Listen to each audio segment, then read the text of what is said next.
In Sri Chaitanya Charitamrita, there is a story. There was a extremely wealthy landowner, or zamindar.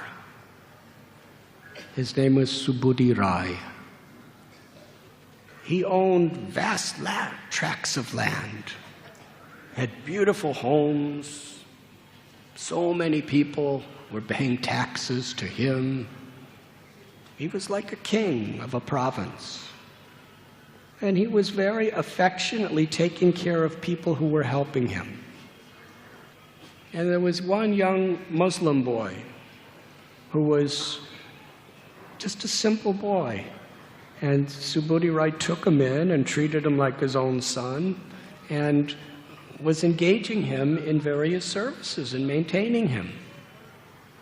And one time that boy did something, they were digging a lake, and he was doing some things that were actually very dangerous to himself. He was doing it wrong. So Subudhi Rai, gave him a slap with a bush to make sure that this, and in his back, that, this is dangerous, don't do this again. And the boy understood that he's like my loving father protecting me. But later on, that boy became a Nawab, a local king, extremely powerful. And one day his wife saw that mark on his back and said, "Who did this to you?" He said, "Subudhi Rai." She said, "He must be killed. You are the king now, you must kill this man." He said, "I love him, he loved me. I was like his father, I was like his son, he was like my father. He got a little angry once, but it's nothing, it's nothing. He was doing it for my own sake." She said, "No, you must kill him." He said, "I can't do that." So she said, "Then take away his caste. It's killing without killing." So he didn't know what to do. And he actually had some sprinkling of water on him, and according to the orthodoxy of the time, he lost his caste, and he was completely rejected. So Subudhi Rai, he went to Varanasi. He went to some Brahmins. He said, "How can I restore my social status again?" They said, "Oh, this is what they did to you? They put contaminated water on you?" Oh, very serious. Only one thing could be done. You take pure ghee, pure oil from the cow, and you heat it up until it's smoking, large quantity, and then you drink it all. And what will happen is you will die.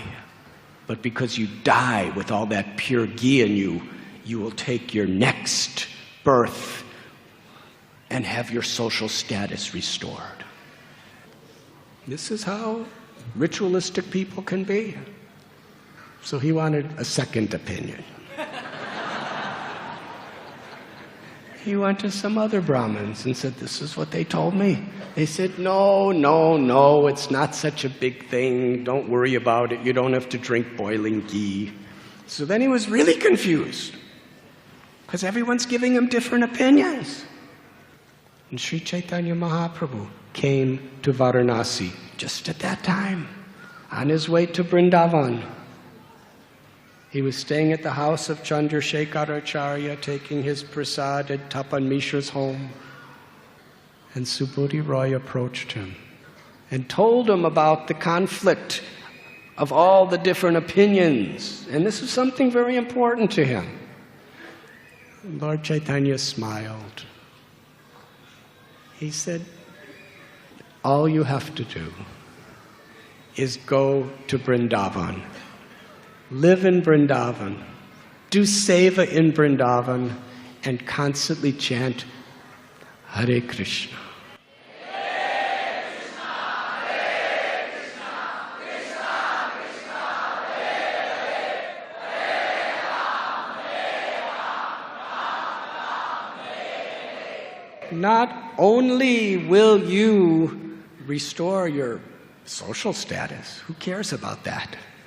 Sarvadharman parityajya mamekam sharanam vraja. You will attain the ultimate perfection of life. So Subudhi Rai had such faith in that.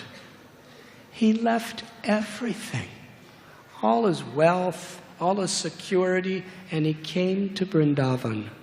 And he purposely did not bring anything with him because he wanted to feel himself completely dependent on Krishna. What he did is he would go into the forest and pick up dry wood that had naturally fallen from the trees. And he would go into the town of Mathura and he would sell that dry wood and get a little bit of money. And with that money, he would serve the devotees of Lord Chaitanya that were coming from distant places. Srila Prabhupada explained that many of Lord Chaitanya's devotees were from Bengal and Odisha. And in Bengal and Odisha, especially in those days when they weren't having importing and exporting, they ate the local food, which was rice. But Vrindavan, the local food is roti, chapati, wheat. And the Bengalis, when they came here, they didn't get any rice, only roti. So most of them would suffer from indigestion. Subudhi Rai, with the money he got from selling the little wood, which was almost nothing, he used all of it to buy rice so that they could have nice rice. And he would also get dahi, or yogurt, from the cows of Vrindavan, and he would put medicinal salt, and so it would cure their indigestion. And he knew that Bengalis like to be massaged too, so he would get some oils to massage them. This was his life, just serving the devotees in such a simple way, cooking for them, massaging them, giving them medicine. And most of all, he would take them on tour of the 12 forests of Vrindavan and show them all of the places and give them such a wonderful experience on their pilgrimage. To serve pilgrims is a very, very holy opportunity. Srila Prabhupada said that anyone who comes to our temple, we should understand that they are personally invited by Krishna. They are Krishna's guests. And we're just Krishna's servants. How we should take care of those who are Krishna's guests. That is the consciousness. This is Subudhi Rai's way of living. Anyone who comes to Vrindavan is Radharani and Sri Krishna's special guest. Let me give them a full experience as far as possible to take care of their health and to show them and give them kathas and have kirtans with them and give them nice prasad. There are many stories. Yadubar Prabhu and Vishaka Devi, who are here, they can tell us about the early days in Mayapur Dham. Devotees were becoming very sick from the West.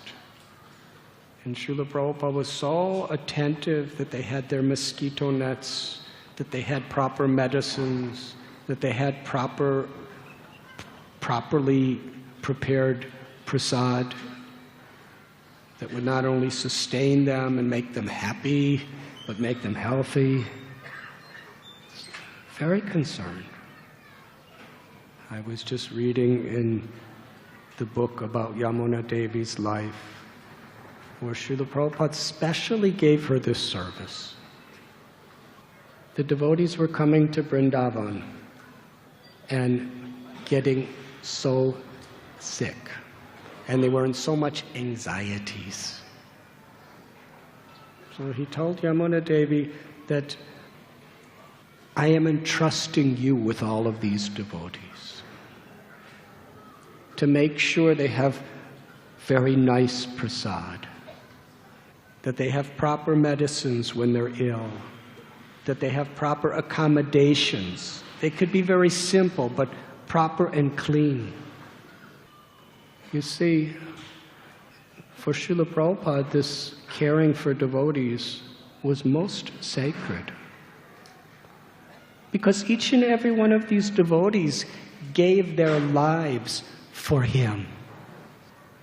And Srila Prabhupada gave his life for them. This is what we should understand when we approach service to the devotees. Sri Rupa Goswami came to Vrindavan. When he first arrived at Mathura, at Dhruva Ghat, Subudhi Rai met with him. And Subudhi Rai arranged prasad for him and took him on a parikrama through all the 12 forests of Sri Braj Bhumi. And how Rupa Goswami was so pleased. What a deep, loving relationship they had at that time. And when Sri Rupa Goswami left Vrindavan to go back to Puri to meet Lord Chaitanya, Rupa Goswami went by the way of the Yamuna and the Ganga. And Sanatana Goswami was coming to Vrindavan by the main road. So they crossed without meeting. And when Sanatana Goswami arrived, who greeted him? Subudhi Rai. There to serve him in every possible way. This story of Subudhi Rai and how he attained perfection, always chanting Hare Krishna and serving the devotees in this holy place, gives us a glimpse into how much he valued these simple opportunities.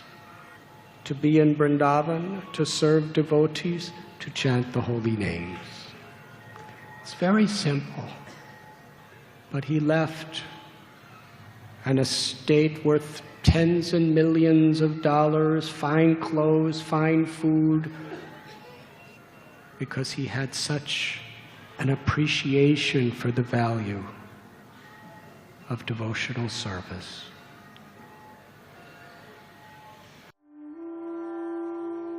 You were listening to Radhanath Swami on devotionalnectar.com.